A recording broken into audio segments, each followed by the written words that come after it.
Surendrapal Singh TT जी आप भी, क्योंकि अब ये जो चर्चा है वो बहुत दिलचस्प होने वाली है। केंद्रीय कानून मंत्री जो कि अपने चित परिचित अंदाज में हमेशा जहां भी जाते हैं वहां भाषण देते हैं, लोगों से बातचीत करते नजर आते हैं और इसीलिए लोगों का इतना स्नेह भी उनके साथ है। और हमारे चैनल है डॉक्टर मनीष शर्मा सर, उनसे आज बातचीत करने वाले हैं और इस माध्यम से हम और हमारे कानून मंत्री को जानेंगे, इसका मौका हमें मिलेगा। और साथ ही साथ आपके बीच भी माइक मौजूद रहेगा, आप में से कोई अगर कुछ सवाल जवाब करना चाहता है तो वो भी आप कर सकते हैं। और ये जो सेशन है मैं दावे के साथ कहती हूँ मज़ेदार होने वाला है। जी राजस्थान पर आप ऐसा सेशन पहली बार देख रहे हैं, आप सभी इसके साक्षी बने, तो एक बार जोरदार तालियां हो जाएं हमारे चैनल हेड के लिए और केंद्रीय कानून मंत्री जी के लिए। तो अब आप सभी इस चर्चा के साक्षी बनने वाले हैं। अब मैं मनीष शर्मा सर से कहूँगी कि सर आप अब इस चर्चा की शुरुआत करें। Over to you sir. अभी तक आपने मेघवाल साहब को कई मर्तबा भाषण देते हुए तो देखा ही होगा, इसके अलावा संसद में भी जिस तरीके से वो बोलते हैं हमने सब सुना। लेकिन आज हमने इस कार्यक्रम में मेघवाल साहब से आग्रह किया कि सर हम आपका भाषण नहीं सुनेंगे, हम आपको जानेंगे, आपके जीवन के जो अलग अलग व्यक्तित्व हैं वो हम चाहते हैं कि हर जो हमारा दर्शक जो इस कार्यक्रम को देख रहा है वो एक मेघवाल साहब को नज़दीक से जाने। और आप यकीन मानिए बहुत आनंद आएगा आपको, क्योंकि अगर मेघवाल सर की अनुमति होगी तो मैं कुछ सवाल आप लोगों से भी लूँगा जो सीधे आप देश के कानून मंत्री जी से पूछ सकते हैं। तो सर आपकी अनुमति हो तो मैं शुरू करूँ? मनीष जी शुरू करो। जी, कानून मंत्री के तौर पर पूरे देश ने आपको संसद में अपना प्रदर्शन करते देखा है, लेकिन बड़ी दिक्कत ये है मेघवाल सर कि गंगानगर में आपकी इतनी अच्छी दोस्ती है अश्वनी वैष्णव जी से, सिविल एविएशन मंत्री जी भी आपके मित्र हैं और मोदी जी आपकी कोई बात टालते नहीं हैं। तो आप मुझे बताएं कि कब तक एयरपोर्ट, क्योंकि अभी जब हम वक्ताओं की बात सुन रहे थे तो सभी लोग कह रहे थे कि साहब एयरपोर्ट होना चाहिए, तो एयरपोर्ट को लेकर के आपकी क्या रणनीति है, क्या आप चाहते हैं? देखिए अभी हमारे वरिष्ठ नेता सुरेंद्रपाल सिंह जी टीटी साहब बोल के गए और हमारे सादुल शहर के माननीय विधायक गुरवीर जी भी बोल के गए, लेकिन गुरवीर जी को शायद मैं याद दिलाऊं कि हम एक जगह अभी मुख्यमंत्री जी के साथ बैठे थे, शायद सादुल शहर में वहाँ बैठे थे, तो एक विषय आया कि श्री गंगानगर भी एयर कनेक्टिविटी से जुड़ना चाहिए। तो उनके साथ जो स्टाफ था उसने कोई पर्ची दी, उसमें लिखा हुआ था कि सूरतगढ़ भी वहाँ एयरफोर्स की जगह है तो वो भी जुड़ सकता है। तो हम दोनों ही इस मत के थे कि अगर लालगढ़ में जहाँ पहले स्ट्रिप बनी और सुप्रीम अलायंस एयर के लोगों ने शुरू किया काम, किसी कारण से कोई छोटी सी घटना हुई कोई टेक्निकल और वो बंद हो गया, उस जगह को अपन डेवलप करेंगे। हम मुख्यमंत्री जी से बात कर रहे हैं, उनके मन में एक और इनपुट चल रहा था, लेकिन हम दोनों एक मत के थे। तो फिर मुख्यमंत्री जी ने कहा कि एयर स्ट्रिप बनी हुई है, तो हमें भी पता था कि भारत सरकार ने एक स्कीम भी मंजूर कर रखी है, आपको तो थोड़ा सा पैसा देना 8 करोड़, बाकी सारा पैसा भारत सरकार देने वाली है। तो मुख्यमंत्री जी मान गए और जल्दी ही श्री गंगानगर जिले को एयर कनेक्टिविटी से हम जोड़ेंगे लालगढ़ में, शायद लालगढ़ ही स्थान है ना, लालगढ़ में। तो ये आपके माध्यम से मैं दर्शकों को बताना चाहता हूं कि ये सौगात जल्दी ही श्री गंगानगर को मिलने वाली है। जोरदार तालियां बनती हैं मंत्री जी। सर अश्वनी वैष्णव जी से तो आपकी बहुत बनती है, मैंने कई बार देखा। नहीं, मेरी दुश्मनी किसी से है ही नहीं, मेरी दोस्ती है। तो फिर ये जो आपने जो सीमावर्ती इलाका है जी, यहाँ पर तो पूरा ट्रेन कनेक्टिविटी हो रही है, जैसलमेर, बाड़मेर, बीकानेर, गंगानगर, हनुमानगढ़। वंदे भारत की लोग बात करते हैं कि वंदे भारत की अगर सेवाएं हमको यहाँ मिल जाए। ट्रेन में यहाँ 2 तरह की डिमांड आती है। जैसे कुछ क्षेत्र ऐसा है, श्री गंगानगर जिले का ही पार्ट है, जैसे अनूपगढ़ है, तो वहां तो अभी रेल है ही नहीं। तो एक डिमांड आती है नई रेल की लाइन बिछे वहां। जी हमारे अनूपगढ़ के भी जनप्रतिनिधि बैठे जी। हैं, ये डिमांड आती है। दूसरी आपने कहा कि वंदे भारत ट्रेन जी कई जगह से चली, श्री गंगानगर से भी चले।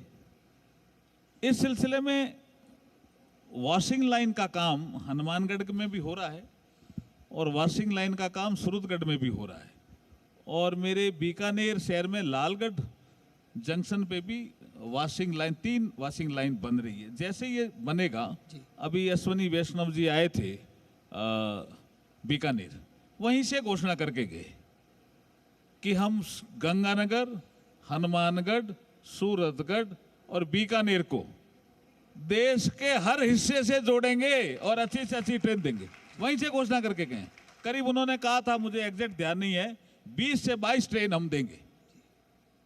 सर, अमित शाह जी राजस्थान के सीमावर्ती इलाकों पे गए थे, तब कई मुद्दों पर बातचीत हुई। चूंकि ये पूरा का पूरा इलाका संवेदनशील है और ऐसे में हम अक्सर ऐसी घटनाएं सुनते हैं कि कभी ड्रोन से तस्करी, कभी ड्रोन से हथियार गिराना, और पिछले दिनों की मैं बात करूं तो गंगानगर में ये घटनाएं बहुतायत से हुई। तो इनको रोकने के लिए किस तरीके के उपाय आपको लगता है कि किए जाने चाहिए?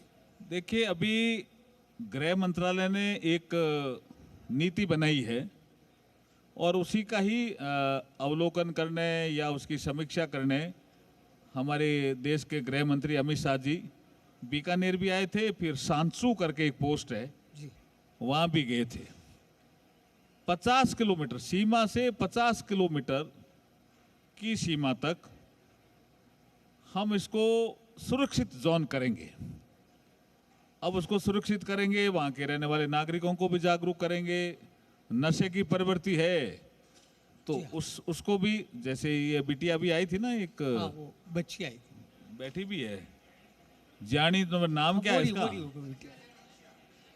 लक्षिता, लक्ष्य। इसका भी लक्ष्य ठीक है और ये प्ले करके सर लोगों को जागरूक कर रही है। अगर ऐसे नागरिक और हो जाए 2-4 तो जल्दी ही नशे के विरुद्ध एक वातावरण बनेगा। बिल्कुल ठीक। आपको भी चड्डा जी और चांडक जी को लगना चाहिए इसमें। नशे के विरुद्ध वातावरण बनाने में ये लक्ष्य कर, इसको पूछा गया, शायद मेरे ख्याल में टीटी साहब ने पूछा कि भाई तुम क्या बनेगी, तो इसने कहा मैं आगे चल करके कलेक्टर बनूंगी। ये नहीं कहा कभी बन जाऊंगी। इसका मतलब लक्ष्य ठीक है इसका। आ जाओ बेटा, आ जाओ। सर, ये तो बिटिया आई गई। तो ऐसे नागरिक तैयार हो रहे हैं नशे के विरुद्ध प्ले करने के लिए, वातावरण बनाने के लिए, तो ये तो बहुत ही सकारात्मक आप एक पहल हम देख रहे हैं। और यही काम हमारे गृह मंत्री अमित शाह जी करने के लिए आए थे जी कि कुछ भी करना पड़े, नशा रोकना है भावी पीढ़ी को बचाने के लिए। और यही कर रहे हो ना बेटा, बधाई आपको, बहुत बहुत बधाई, थैंक यू। जी सर, अब आपके मंत्रालय पे मैं आता हूँ। पूरे देश में बहस चल रही है 2026 के बाद परिसीमन को लेकर। तो संसद का जो शीतकालीन सत्र है, क्या आपको लगता है कि सरकार उसमें बिल लाएगी? देखिए, जनप्रतिनिधि भी बैठे हैं और जागरूक नागरिक भी आज आपके इस प्रोग्राम में बैठे हैं। आपने शानदार प्रोग्राम किया मनीष जी, उसके लिए भी आपको और आपकी टीम को भी बधाई। ये सवाल भी बहुत समसामयिक है। अभी हमारा जो मानसून सत्र था उसमें हंगामा भी हुआ, उससे पहले बजट सत्र था, उसमें भी हम प्रयास कर रहे थे। ये डिलिमिटेशन, नारी शक्ति वंदन अधिनियम, ये विषय था। फिर हमने एक्स्ट्रा 3 दिन का सेशन भी बुलाया। सरकार इस सिस्टम को ऑन रखे हुई है कि भाई कैसे करके इसको आगे बढ़ाना। अब कुछ लोग पूछते हैं, मेरे को, आपको भी पूछते हैं, इनको भी पूछते होंगे कि 2023 में नारी शक्ति वंदन अधिनियम पास हो गया तो लागू क्यों नहीं? अब ये मेरे ख्याल में कांग्रेस के लोग या उनके साथ कुछ विपक्ष के लोग अधिनियम को पढ़ा नहीं या समझ में नहीं आया। उसमें 2 कंडीशन डाली हुई है। जब हम 23 में पास कर रहे थे तो हमें लग रहा था कि जो सेंसस का काम है वो जल्दी शुरू हो जाएगा, लेकिन कोविड के कारण इस काम में डिले हुआ। अब कुछ परिस्थितियां ऐसी बनती है ना कि कई बार ध्यान नहीं रहता है, हमारे हाथ में भी नहीं रहता, तो उसमें एक कंडीशन डाली हुई है कि सेंसस आएगा, उसके आंकड़ों के बाद डीलिमिटेशन। अच्छा, संविधान में तो डाला हुआ है, उनको भी पता है कि 2026 के बाद डीलिमिटेशन होगा, तो हम कौन से साल में चल रहे हैं साहब? ऑब्वियसली 2026। 2026, तो डीलिमिटेशन हमें करना ही पड़ेगा। 71 से हम इसको फ्रीज किए हुए हैं जी। 71 से। अब एक एक एमपी करीब 21 लाख 22 लाख वोटर को डील करता है, बहुत कठिन काम है ना जी। अगर ये संख्या भी कम हो जाए और औसत 15 लाख वोटर की आ जाए, तो वो जो एमपी है वो भी अपने नागरिकों के लिए अच्छी सेवा कर सकता है, और नागरिक भी संपर्क में ज्यादा आ सकते हैं जनप्रतिनिधि के। कई तो ऐसे हैं जहां 27-28 लाख वोटर हैं, कहां मिले, किसे मिले? क्योंकि हमने सीटों को फ्रीज कर दिया 71 से, और उसके बाद लगातार हम 26 में हमने कहा हम खोलेंगे, तो भी 26 लिखा हुआ है ना संविधान में। बिल्कुल ठीक। और जो फॉर्मूला हमने दिया, अब ऐसा ही एक भ्रम फैला दिया कि साउथ के राज्यों की सीटें कम हो जाएगी, और उसमें तर्क नहीं, कुतर्क से बात करनी। जब हमने कहा अभी 50% फॉर्मूला जब लागू होगा तो सबके लिए लागू होगा, तो उसमें हमारे कांग्रेस के एक नेता हैं जयराम रमेश, उससे मेरी डिटेल में बात हुई। मैंने कहा आपको तकलीफ कहाँ है, 50% कर रहे हैं ना, तो क्या कुतर्क कर रहे हैं? वो कह रहे हैं कि हमारा प्रभाव ज्यादा साउथ में है, आपका प्रभाव ज्यादा नॉर्थ में। मैंने कहा don't divide country in north and south pole, no it's not good. तो उसने कहा लेकिन आप समानुपातिक फॉर्मूला कैसे ला रहे हो? मैंने कहा बताओ केरला की कितनी सीट है? कि केरला की अभी 20 है, तो मैंने 20 में हम 50% बढ़ाएंगे तो कितनी हुई? 10 बढ़ी, 30 हो गई। तो मुझे तुरंत कहते हैं यूपी की कितनी है? मैंने कहा यूपी की 80 है। तो यूपी की कितनी बढ़ेगी? मैंने कहा 40 बढ़ेगी। तो 40 से आपको 120 हो जाएगी? कहाँ 120 हो जाएगी। तो क्या कर रहा है कि केरला की तो 20 से 30 बढ़ी, 10 ही बढ़ी, और यूपी की 80 से 120 बढ़ी, तो बोला 40 बढ़ गई। तो ये तो कुतर्क है भाई। यूपी आज भी 80 है, केरला आज भी 20 है। हमारे बाबा साहब बी आर अम्बेडकर साहब ने लोकतंत्र के लिए कहा था 1 पर्सन शब्द यूज कर रहे हैं वो, 1 पर्सन 1 वैल्यू और 1 वोट। अगर 25 करोड़ यूपी में जनसंख्या है तो भाई साहब लोकसभा की सीटें तो ज्यादा ही होगी भाई साहब, कम कैसे होगी? उनके समझ में आते हुए भी वो बिना समझ बन रहे हैं और कुतर्क दे रहे हैं। लेकिन डीलिमिटेशन की प्रक्रिया का सिस्टम ऑन है। हम लगातार विपक्ष के नेताओं से बात कर रहे हैं, क्योंकि हमें संविधान में कुछ संशोधन इसके लिए करना पड़ेगा, नारी शक्ति बंधन अधिनियम के लिए, क्योंकि देश की आधी आबादी नारी शक्ति अब ज्यादा इंतजार नहीं कर सकती। उसमें प्रावधान है लोकसभा में 33% सीटें आरक्षित होना महिलाओं के लिए, और विधानसभाओं में भी 33% सीटें आरक्षित होना महिलाओं के लिए। महिला शक्ति कहती है कि जल्दी से जल्दी इसको आप पास करो। और मैं तो कल परसों सुन रहा था कि कांग्रेस का कोई सम्मेलन हो रहा था, उसमें एक महिला बोल रही है कि वो 33% वाला जल्दी पास करो महिलाओं के लिए। तो ये प्रेशर पड़ रहा है, इसलिए प्रोसेस ऑन है। तो आपने इस फॉर्मूले के जरिए कांग्रेस के लोगों को तोड़ना भी शुरू कर दिया? नहीं, वो बोली, आप वीडियो देख लो, बोल ही रही है जी, उनके मीटिंग में ही बोल रही है। सर अभी जो सत्र खत्म हुआ उसका जिक्र कर रहे थे, तो मुझे याद पड़ता है एक बिल आप लोग लेकर आए कि जो कोर्ट्स में जजों की संख्या है उनको बढ़ाया जाए, सुप्रीम कोर्ट में हाँ। खास तौर पे। लेकिन अगर हम देश के लंबित मुकदमों की बात करें तो एक लंबी फहरिस्त है, और ऐसा कहते हैं कि जस्टिस डिले जस्टिस डिनाइड।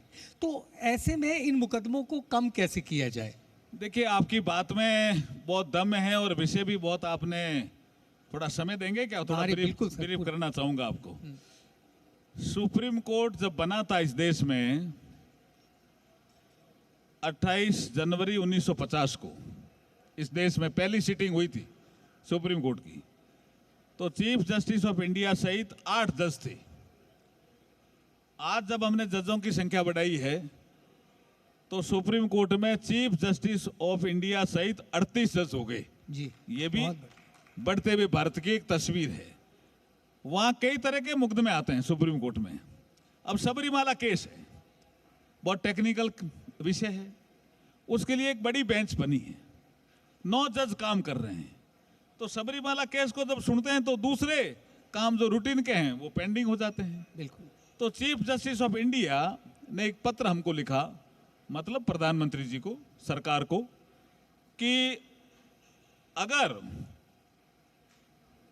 कुछ बड़ी बेंच बनानी है, कॉन्स्टिट्यूशनल बेंच 5 जजों की, कुछ 9 जजों की, या 2 जजों का कोई फैसला आ गया, तो कुछ ऐसे होते हैं जो कहते हैं नहीं अपील होनी चाहिए। अब 5 जजों की बेंच बनने में टाइम लगता है, तो हमें 3 जजों की कुछ डेडिकेटेड बेंच बनाने की आप अनुमति दे दें और कुछ जजों की संख्या बढ़ा दें, तो जो जनता को सुप्रीम कोर्ट में 92,000 से ज़्यादा जो मामले पेंडिंग हो गए हैं उनको हम कम कर सकते हैं। तो इस समय सरकार ने सोचा और लोकसभा के मानसून सत्र में सुप्रीम कोर्ट में जजों की संख्या बढ़ाई, जिससे निश्चित रूप से सुप्रीम कोर्ट में पेंडिंग केसेस की संख्या कम होने वाली है। ये मैं आश्वस्त कर रहा हूँ, कम होने वाली है। अब आप आ जाओ हाई कोर्ट में। हाई कोर्ट में करीब 60-70 लाख के बीच में केसेस पेंडिंग है। पूरे देश में 25 हाई कोर्ट है बिल्कुल। और कुछ सर्किट बेंच भी है, कुछ परमानेंट बेंच और भी उनकी खुली हुई है। और फिर आ जाओ डिस्ट्रिक्ट कोर्ट। अगर हम बात करें तो डिस्ट्रिक्ट कोर्ट में 4 करोड़ 40 लाख के आसपास मामले पेंडिंग है। हाई कोर्ट्स में 17 लाख के आसपास मामले पेंडिंग हैं लगभग। बिल्कुल। सुप्रीम कोर्ट में 92,000 के आसपास मामले पेंडिंग है। तो संख्या ये 5 करोड़ से ऊपर जाती है, ये संख्या 5 ऊपर जाती है, क्योंकि 440 और कोई ये जो आवक लगातार बढ़ रही है, क्योंकि कुछ चीजें और जगह भी हैं, ट्रिब्यूनल में भी कुछ चीजें हैं। तो जब 5 करोड़ के आसपास मामले हो गए तो लगा कि इसमें कुछ हमें तेजी से काम करना चाहिए। तो 2 विषय मैं आपको कह रहा हूं। एक, हमने एडीआर का सिस्टम अडॉप्ट किया है और ये भी नरेंद्र मोदी जी के आने के बाद ज्यादा किया। एडीआर क्या है? Alternate dispute resolution mechanism. तो हम मीडिएशन, जो हमारी एक भारतीय संस्कृति की एक पहचान थी कि कोई विवाद हो गया तो 2 पंचों ने तय कर दिया या 5 पंचों ने तय कर दिया तो जनता ने मान लिया, पंच परमेश्वर प्रणाली के तहत। तो हम मीडिएशन, मध्यस्थता। अब बाप बेटे भी लड़ रहे हैं, कोई पार्टनरशिप है वो लड़ रहे हैं, भाई भाई भी लड़ रहे हैं, तो उसमें कोई मध्यस्थ ढंग का आ जाए, मीडिएटर, तो चीजें सेटल हो सकती है आउट ऑफ द कोर्ट। तो मीडिएशन को हमने जोर दिया है। एक, हमने आर्बिट्रेशन को जोर दिया है और आर्बिट्रेशन के बाद हमने कंसिलिएशन को जोर दिया है, जिसको हम एडीआर बोलते हैं, अल्टरनेट डिस्प्यूट रिजोल्यूशन मैकेनिज्म। एक हमने शुरू किया है अभी, जिसको हम बोलते हैं एजिंग एनालिसिस, कि 40 साल से पहले पुराना मुकदमा कौन सा है, चाहे वो डिस्ट्रिक्ट कोर्ट में हो, हाई कोर्ट में हो, चाहे सुप्रीम कोर्ट में हो। 30 साल से पुराना कौन सा है, 20 साल से पुराना कौन सा है, 10 साल से पुराना कौन सा है, 5 साल से पुराना कौन सा है।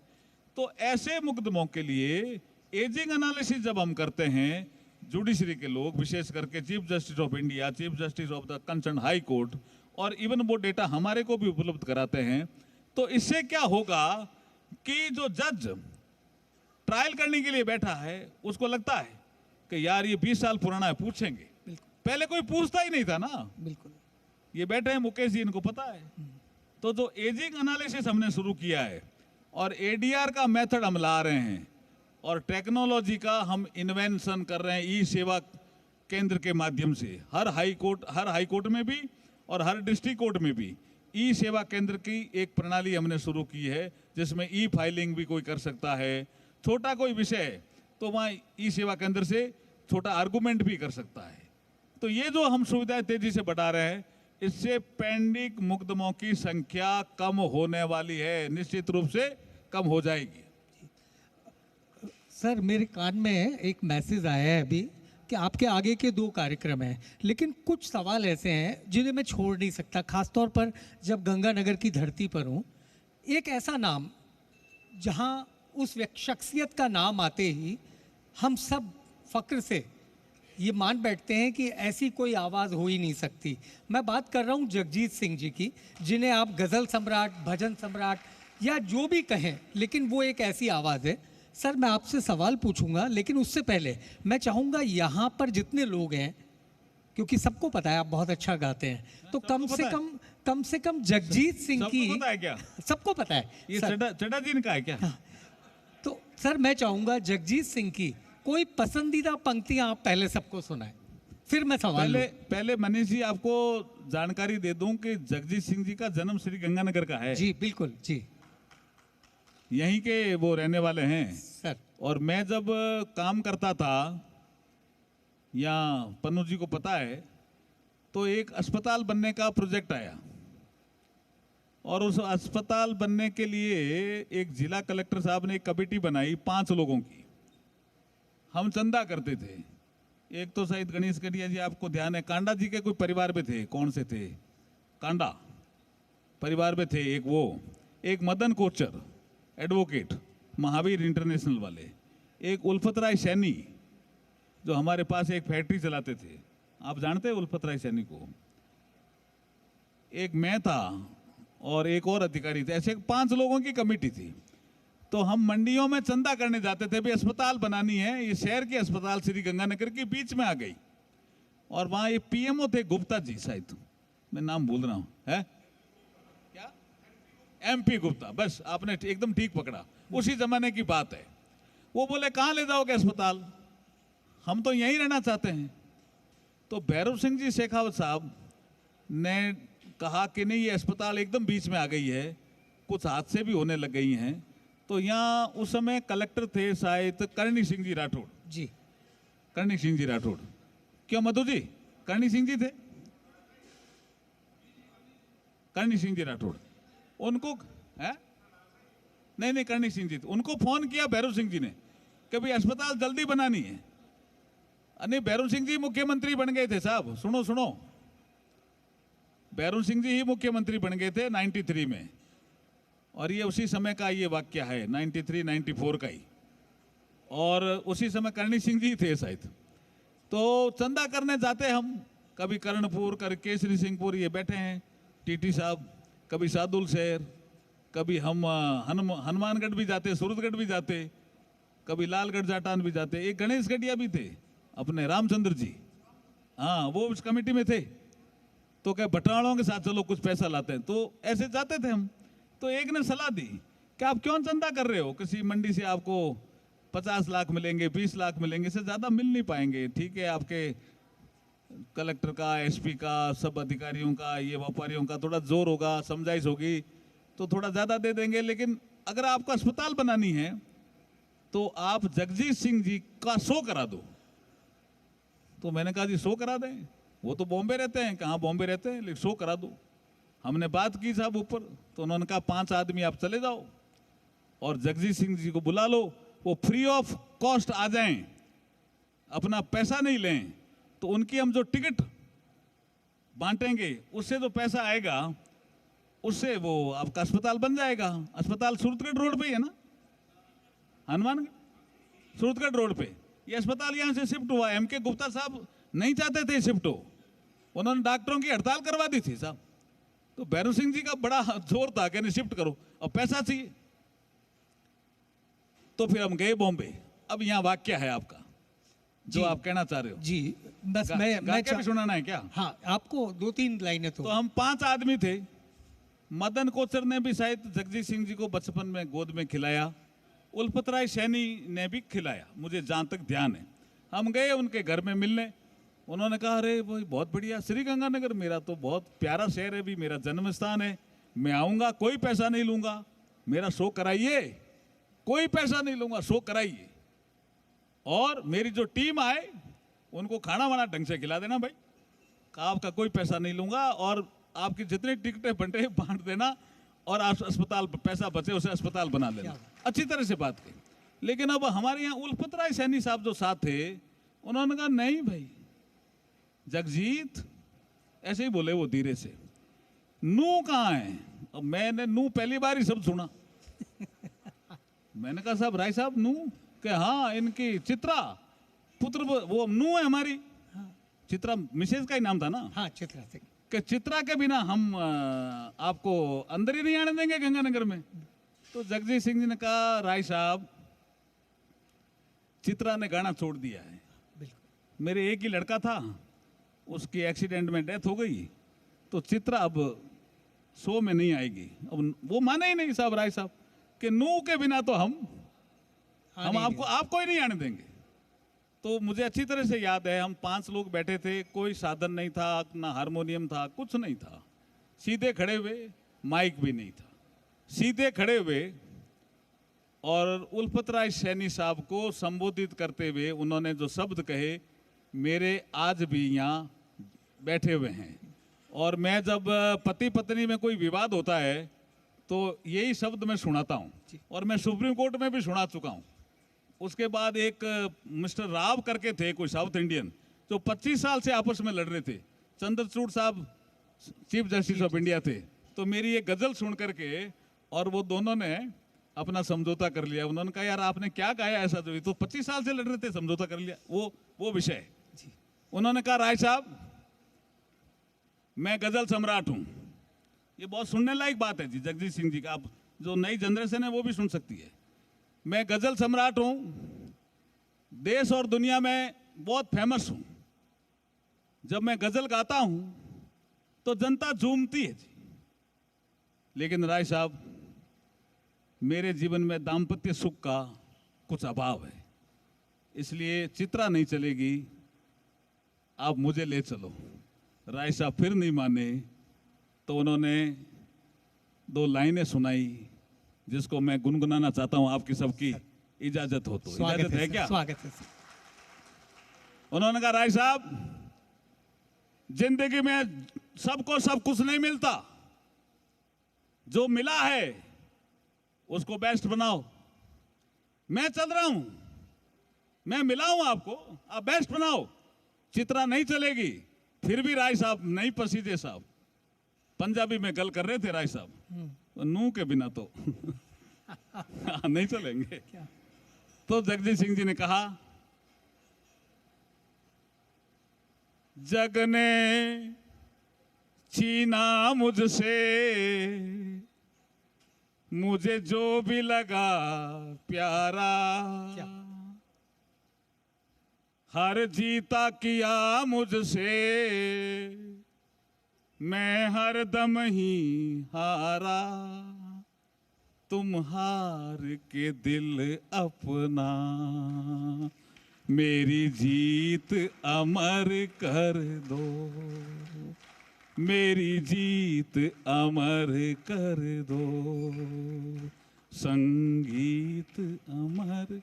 मैंने जब सुप्रीम कोर्ट में गाया और ये कहा कि आज परमानेंट लोक अदालत है, चंद्रचूड़ साहब लगा रहे हैं, लेकिन अगर कोई पति पत्नी का विवाद है तो जगजीत सिंह जी कहते हैं कि दोनों में से एक कोई हार जाएगा तो परिवार जीत जाएगा। बिल्कुल बिल्कुल सही, बहुत बढ़िया। और उसमें मिस्टर राव साइंटिस्ट थे, वो अपनी पत्नी से लड़ रहे थे। इस गजल के बाद वापिस जब आए तो चंद्रचूड़ साहब ने कहा इसको दोबारा सुनाना पड़ेगा, तो शायद आपकी भी डिमांड है कि इसको दोबारा सुनाना पड़ेगा।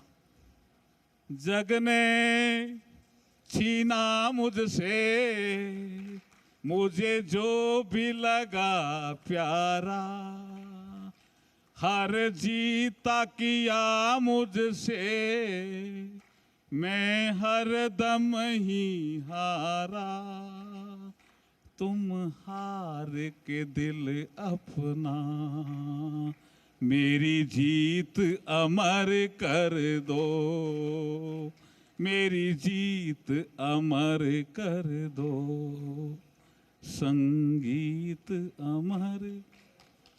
तो पति पत्नी में विवाद हो तो एक हारना सीखे भाई, एक हारेगा तो परिवार जीतेगा। क्यों पन्नू साहब, यही बात है ना? क्यों मधु जी, यही है? आप प्रियंका जी लगो इसमें, संतोष जी आप सबको लगना पड़ेगा, रतन जी आपको, लूथरा जी आपको भी, टीटी साहब और अपन सब लग रही हैं, गुरुवीर भी लगे हुए हैं। फिर वो आए साहब, शो हुआ शानदार, सूरतगढ़ के आसपास साहित्य कार्यक्रम था, मेरा तो ट्रांसफर हो गया था तो मैं चला गया, लेकिन शो होने के बाद उससे मेरे ख्याल में 5 करोड़ के आसपास की राशि बची और ये अस्पताल, ये ऐसे पुण्य का काम कर गए जगजीत सिंह जी। आज नहीं है दुनिया में, लेकिन मैं उनको बहुत भावभीनी श्रद्धांजलि देता हूँ श्री गंगानगर में, बहुत ही पुण्य का काम करके। शानदार, बहुत सारी तालियां बजनी चाहिए अर्जुन सर के लिए। सर आपने मेरे को एक सवाल दे दिया, मेरे मन में बहुत देर से चल रहा था। आपने पति पत्नी का जिक्र किया, तो आप में से ज़्यादातर लोग जानते होंगे कि मेघवाल सर ने एक किताब लिखी है। अच्छा, वो भी लिया है क्या आप किताब? सर वो किताब पे ही मैं आ रहा हूँ। आप देश के कानून मंत्री हैं, आपने एक किताब लिखी है, एक सफ़र हम सफ़र के साथ। सर ये बताइए, कौन से कानून में आप जकड़े गए और क्या दबाव था आपको ये किताब लिखनी पड़ी? नहीं, कोई दबाव नहीं था।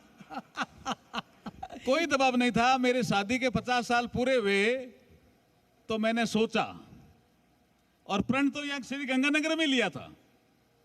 जब हमारी शादी के 25 साल थे तब एक जयपुरिया जी की यहाँ कोई फैक्ट्री होती थी कोल्ड ड्रिंक की, किसी को याद हो तो? हाँ sir, Jaipuria, BL Jaipuria cold drinks, cold drink की। उनके शादी के 25 साल थे और मेरी पत्नी कहने लगी कि अपने भी तो शादी के आज 25 साल हुए हैं, मैं कहा आप 50 भी मनाओ और अपने एक शादी में चलते हैं आपको मनाने के लिए। तो बोला किताब में लिखा हुआ है, तो बोला जीप तो आपने छोड़ दी। मैंने कहा जीप तो छोड़ दी, लेकिन स्कूटर से चलते हैं। तो हम स्कूटर से आए जयपुरिया जी की फैक्ट्री में, बुद्ध पूर्णिमा का दिन था, और पीछे मुड़ के फिर उसने, मेरी पत्नी ने कहा कि 25 साल तो आपने भी तो आज पूरा हुआ है, तो मैंने कट ले जा रही हो, मैं को ले जा रही हूँ, जयपुरिया जी 50 हो गया तो भी मैं ले जा रही हूँ, और आप 50 मनाओ। जन का अपन जीता रहे होंगे 50 नहीं। तब जब शादी के 50 साल पूरे हुए तो शपथ तो यहाँ श्री गंगानगर की है, शायद किताब में लिखा हुआ भी है। हाँ बिल्कुल लिखा है, पढ़ा मैंने, मनीष जी आपने? तो जब 50 साल पूरे हुए तो मैंने सोचा कि लोग शादी करते हैं खुश रहने के लिए, और करते ही हैं निश्चित रूप से, शादी हैप्पी रहने के लिए करते हैं, लेकिन कभी कभी आदमी शादी के बाद हैप्पी नहीं रहता, तो उसके कारण ढूंढा जाए। इसलिए मैंने ये पुस्तक लिखी, एक सफर हम सफर के साथ। पत्नी पे पुस्तक लिखना बड़ा बड़ा टेढ़ा काम है भाई साहब। सर वो ससुराल पक्ष का दबाव भी तो कह रहा था मैं। कोई किसी का दबाव नहीं, वो मेरे मन में था। और जब ये पुस्तक मैंने विमोचित कराई कॉन्स्टिट्यूशन क्लब ऑफ इंडिया में, तो सुषमा स्वराज हमारी मुख्य अतिथि थी। उन्होंने फोन किया, अर्जुन जी आज आपका एक प्रोग्राम है, लेकिन आपने तो उनको बुलाया 50 जोड़े जिनके शादी के 50 साल हो गए, मेरी शादी के 50 साल पूरे नहीं हुए, इसलिए मैं आपकी मुख्य अतिथि बनने की पात्रता नहीं रखती हूँ। तो मैंने कहा क्या करें कि कलराज मिश्र आ रहे हैं क्या? मैंने कहा आ रहे हैं, उनको आप मुख्य अतिथि बना लो, उनको 50 साल हो गए। तो हमारे उसमें कलराज मिश्र भी थे, एक भूरेलाल जी करके बहुत सीनियर IAS थे जी हाँ। और ये जो किताब है एक सफर हम सफर के साथ, इतनी फेमस हो गई है जी, इतनी फेमस, मुझे इतना ध्यान नहीं था कि इस तरह की फेमस हो जाएगी। 50 विश्वविद्यालयों में इस पुस्तक की समीक्षा हो गई। क्या बात है सर। एक संजय सिन्हा पत्रकार हैं, आज तक में थे, अभी जबलपुर रहते हैं, उनकी पत्नी दीपशिखा सेठ, हम जानते ही नहीं उस फैमिली को, लेकिन दीपशिखा सेठ ने कहीं ये पुस्तक पढ़ी, वो मेरे घर आई कि ये पुस्तक आपकी साउथ में भी जानी चाहिए, इसका अंग्रेजी ट्रांसलेशन करो। मैंने कहा कौन करेगा? कि मैं करूंगी। करीब करीब वो 6 महीने मेरे घर पे, मेरी पत्नी को ये इसका अर्थ क्या होता है, इसका मारवाड़ी के शब्द भी बहुत थे उसमें, बहुत ज्यादा, इसका अर्थ क्या होता है, इसका अर्थ क्या होता है। 6 महीने लगा करके उसने वो किताब का प्रकाशन किया, a journey with my soulmate, a journey with my soulmate. पति पत्नी आजकल सोलमेट कहते हैं। बिल्कुल ठीक है। तो वो पुस्तक भी साउथ में बहुत फेमस हो गई। फिर शादी होती क्या है, ऐसे मैंने 50 आर्टिकल शादी जिनकी हुई थी मेरे उस प्रोग्राम में आए थे, तो भूरेलाल जी ने एक सुझाव दिया, जिसमें कलराज मिश्र भी थे, हुक्म देव नारायण यादव भी थे, कि ये भी 50 आर्टिकल आप मंगाओ कि शादी होती क्या है। उसके बारे में जब शीर्षक लिखने आए हम, तो शीर्षक भूरेलाल जी ने तय किया। भूरेलाल जी वो हैं जो वीपी सिंह के ज़माने में ईडी के डायरेक्टर होते थे, सबने नाम सुन रखा होगा। वो भूरेलाल जी बहुत सीनियर आदमी हैं। उन्होंने कहा मैं आईएएस बन गया था तो अभी मेघवाल साहब शादी नहीं करना चाहता था। मैं ब्राह्मण समाज से आता हूँ। एक गैदरिंग में हमारी वर्तमान पति पत्नी से हम मिले, पत्नी से, तो मैं अट्रैक्ट हो गया। मैं सोच रहा भाई क्यों अट्रैक्ट हुआ मैं, तो मैं इसका उत्तर नहीं ढूंढ पा रहा था। आपका शादी का प्रोग्राम जब मैंने अटेंड किया 50 साल वाला, और आपने मुझे इस क्लब में सम्मिलित किया, तब मुझे पता लगा कि खाली शादी भौतिक सुख सुविधाओं का माध्यम नहीं है जी। शादी डिविनिटी को ढूंढने का भी एक माध्यम है कि हम मिले क्यों। कोई गंगानगर जन्मा, कोई गंगानगर से बाहर जन्मी, करणपुर जन्मी, कोई बीकानेर जन्मा, कोई चूरू में जन्मी, वो मिले क्यों। तो अंदर जो डिविनिटी थी जिसके कारण आप मिले, एक ही पेड़ के आप शाखा से टूटे हुए आपकी आत्माएं रही होगी, कभी मिले। तो जब आप अट्रैक्शन में आते हो किसी के, इसका मतलब आप एक ही ट्री के हो। तो उन्होंने किताब का शीर्षक लिखा दिव्य पथ दाम्पत्य का। जितने भी संत लोग हैं, सामाजिक संगठन हैं, वो किताब मांग करके लेते हैं, दिव्य पथ दाम्पत्य का।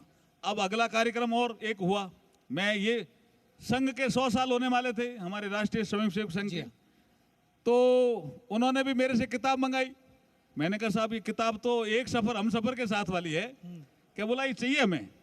परिवार प्रबोधन हमारा एक आजकल एक प्रकल्प है, तो 50 किताबें उन्होंने भी मंगाई। फिर उन्होंने कहा आपके 55 साल नहीं हुए क्या। मैंने कहा हो गए। तो हमने एक फंक्शन किया 55 साल का। 55 और बचपन कैसे बढ़ाएं अपनापन। 55 वो जोड़े जिनके शादी के 55 साल हो गए। 55 वो छोटे जोड़े जिनके शादी के 1 साल ही नहीं हुए। 55 और बचपन कैसे बढ़ाएं अपनापन। जब उन जोड़ों को बुला रहे थे, उन्होंने कहा मेघवाल साहब आप क्यों बुलाना चाहते हो, मेरे तो एक ही लड़का था, ऑस्ट्रेलिया चला गया, वहीं शादी कर ली, वो मेरे से बात ही नहीं करता। कलकत्ता के एक दंपति से मैंने बात की, मैंने कहा आप मेरे 50 वाले में भी आए थे, 55 वाले में आ जाओ। कि हाँ दोनों जिंदा हैं, आ तो जाएंगे, लेकिन मेरे तो एक लड़की थी और वो तो चली गई बंगलोर, उसने वहीं शादी कर ली। तो मैंने कहा अच्छा है ना, सेटल है। तो बोला हमसे हमारा ज्ञान कौन लेवे, ठीक बात, हमसे कोई बात ही नहीं करता। बच्चे कहते हैं पापा बचपन से ज्ञान दे रहे हो, हमें आता है सब। तो मुझे लगा ये ग्रे एरिया है। तो मैंने क्या किया, केवड़िया में जहाँ सरदार वल्लभ भाई पटेल की 182 मीटर ऊंची मूर्ति है, फिर पीएम साहब ने मुझे बुलाया, केवड़िया क्या करने गए थे, वो अगला बिंदु आपको बताऊंगा। तो वहाँ हमने ये 55 जोड़े बुलाए, 55 नए जोड़े बुलाए और लॉटरी निकाल करके उनको गोद दे दिया, बूढ़े जोड़ों को नए जोड़े। क्या बात है। और कह दिया उनको आप ही बेटा और बेटी हो अब से, और ये आपके माँ बाप है। महीने में एक बार आप फोन करोगे, तकलीफ पूछोगे, काम पूछोगे, डांटेंगे ये 1-2 बार, तो कौन हो तुम, डांट सुन लेना, लेकिन धीरे धीरे आपके दोस्त हो जाएंगे। तो इनका जो ज्ञान है वो भावी पीढ़ी तक कैसे पहुंचे, वो आपके माध्यम से पहुंचेंगे। तो हमारे 55 जोड़े जो बड़े, क्या बात, वो ज्ञान दे रहे हैं, 55 नए लिख रहे हैं, 55 नए लिख रहे हैं। वो बाबू भोलिया है क्या, लिख रहा है कि नहीं लिख रहा। आपका बच्चा कौन गया था, छोटा भाई, उसको पूछो लिख रहा है क्या वो। अब देखिए ये अभी मिल गए ना, ये गए थे 55 और बचपन, सुनाया नहीं उसने कहानी, कितनी शानदार थी। तो मुझे पीएम साहब ने बुलाया कि आप केवड़िया क्या करने गए थे, गुजरात के अखबारों में खबर छपी है। मैंने कहा साहब मैं ये करने गया था। भाई वो तो शानदार काम है, वो किताब मुझे क्यों नहीं थी। मैंने कहा साहब वो किताब थोड़ी, नाम क्या नाम है। मैंने कहा साहब नाम तो किताब में लाऊं क्या। तो क्या आपकी पत्नी का इतना योगदान है आपके जीवन में। मैंने कहा साहब वो कोई स्कूल तो कोई 1-2 साल ही गई होगी, और हमारी शादी मैंने कहा साहब जल्दी हो गई, तो वो मुझे ये कहती रही कि आप स्कूल मत छोड़ना। तो साहब यही बहुत बड़ा काम है, बहुत बड़ा काम है। नहीं तो वो कह सकती थी स्कूल छोड़ो, बुनाई का काम करो, नहीं खेती में जाओ, बिल्कुल कह सकती थी, लेकिन वो हमेशा ही कहती रही स्कूल मत छोड़ना। इसका मतलब शिक्षा का महत्व उसके। मैंने पूछा कि मेरे पास कभी कभी फीस की दिक्कत आएगी तो क्या करोगे। तो उन्होंने कहा मेरे को हैंडीक्राफ्ट का काम आता है। तो पीएम साहब ने सावधानी से सुना, बोला क्या करती है वो। मैंने कहा वो मोती के माला और वो बनाती है। बोला वो किताब लाओ, वो डिजाइन भेजो। तो हमने डिजाइन भेजा और हमें 2-3 दिन बाद उन्होंने बुला लिया। उसका फोटो भी हमारी पाना देवी जी ने लगा रखा है कि मोदी जी से मिलकर आई हूँ, सबको दिखाती और है। क्या बात है सर, क्या बात है। तो हमारी तो यही इच्छा है सर, एक किताब और लिखें आप, और इसकी रॉयल्टी लगातार बढ़ती रहे, यानी बिकती रहे खूब सारी ये नहीं, किताब, रॉयल्टी का विषय ही नहीं है जी। हमारे घर पे जो खाना खाने आता है उसको आप और सबको पता है, वो किताब हम देते हैं। और मेरी मिसेज दिन में 2-3 स्वस्तिक बना लेती है, साखिया बोलते हैं हम मारवाड़ी में। बिल्कुल। वो साखिया भी साथ में गिफ्ट होता है, क्या बात है सर, क्या वो गिफ्ट होता है, डेली होता है, बहुत ही बढ़िया। डेली का ही कार्यक्रम है। 3-4 तो साखिए देने, उनको बुनने और किताबें जानी। 4 सेट की किताबें यहाँ देनी है क्या आपको? आपको भेजनी है जी न्यूज में? बिल्कुल दीजिए सर, आप दे दूंगा, मैं दे दूंगा, भेज दूंगा। तो जैसा मैंने वादा किया था कि हमको कई आयाम देखने को मिलेंगे सर, अगर आपके पास समय हो तो मैं चाहूंगा 2-3 हाँ, अगर ले लीजिए, सवाल ले लीजिए। कोई लेना चाहे ले लीजिए। तो मैं चाहूंगा आप हाथ खड़ा करें ताकि वो माइक जो लेके खड़े हैं वो आप तक आ जाए। सूरतगढ़ जाना है, मुकेश, सूरतगढ़ जाने का क्या? आइए हाँ, लाओ। आइए आइए, अपना सवाल छोटा रखिएगा थोड़ा सा। बिल्कुल साहब, पहले तो निवेदन ये है कि गंगानगर में पर्यटन क्षेत्र में बहुत कमी है। गंगानगर के अंदर जैसे अभी बीकानेर जयपुर से जो चलता है वो रतनगढ़ से सीधा बीकानेर हो जाता है। हमारा ये निवेदन था कि एक सर्किट ऐसा बने कि वो गंगानगर से रतनगढ़ से जो चले और रतनगढ़ से चल के सरदार शहर होता हुआ वहाँ पे भी कुछ हवेली और ये मंदिर भी है वहाँ इच्छापूर्ण बालाजी का। उसके बाद में रावसर के अंदर और यहाँ पे ब्रह्मसर, यहाँ पे एक डेजर्ट सफारी है। उसके बाद में भटनेर का किला है, उसके बाद में कालीबंगा है। फिर वो गंगानगर आ जाए तो गंगानगर में ये जगजीत सिंह जी का भी म्यूजियम बन गया, साथ में यहाँ पे अन्य विद्यालय है। फिर हिंदूमल कोर्ट जो है, हिंदूमल कोर्ट में भी पुरानी जो रेलवे स्टेशन बना हुआ है। उसके बाद में फिर नग्गी बॉर्डर है जो अभी टीटी साहब जिक्र कर रहे थे, नग्गी बॉर्डर का भी डेवलपमेंट हो, उसके वहाँ परेड हो सकती है। उसके बाद में फिर आगे अनूपगढ़ के अंदर भी एक किला है और अनूपगढ़ के बाद में कुछ 1-2 जगह और अनूपगढ़ में आस पड़ोस में एग्रीकल्चर लैंड को डेवलप किया जा सकता है। बाद में आगे पुगल भी, आपके वहाँ पुगल में भी गढ़ है एक। तो ऐसा एक सर्किट यहाँ से बने तो यहाँ पे एक अच्छा जो है टूरिज्म का यहाँ स्कोप है फ्यूचर के अंदर। जैसे अब एग्रीकल्चर लोगों का यहाँ पे अच्छा व्यवसाय है, साथ साथ में एडिशनल वर्क जो है, ये एक अच्छा स्कोप यहाँ पे बन सकता है कि आय का साधन लोगों का यहाँ बन सकता है। तो इसलिए थैंक यू मुकेश, ये आपका सुझाव बहुत अच्छा है। अभी एक नया कंसेप्ट आया है, टूरिज्म कई तरह के हैं। एक तो हवेली देखने के लिए जाते हैं, एक टीबे देखने के लिए जाते हैं, कुछ समुद्र देखने के लिए जाते हैं, कोई पहाड़ देखने के लिए जाते हैं। लेकिन एक बॉर्डर टूरिज्म करके एक शब्द कंसेप्ट चला है, तो हमारा तो बॉर्डर तो ठीक ठाक ही लगता है पाकिस्तान से। तो कोई ऐसी बढ़िया चौकी हम डेवलप करके बॉर्डर टूरिज्म को हम बढ़ावा दे सकते हैं। एक तो विषय ये है। दूसरा, यहाँ के लोग स्पिरिचुअल भी काफ़ी है, मैंने देखा है। तो स्पिरिचुअल टूरिज्म को भी हम एक सर्किट बना करके बढ़ावा दे सकते हैं। और जो आपने भटनेर और कालीबंगार इनकी बात करी, ये आर्कोलॉजिकल सर्वे ऑफ इंडिया के माध्यम से एक सर्किट बनाने की योजना चल भी रही है। आज भी सिंधु नदी की खोज करने के लिए कुछ वैज्ञानिक आए हुए हैं जो सुबह बीकानेर में थे और शायद वो गंगानगर भी आएंगे। एक सवाल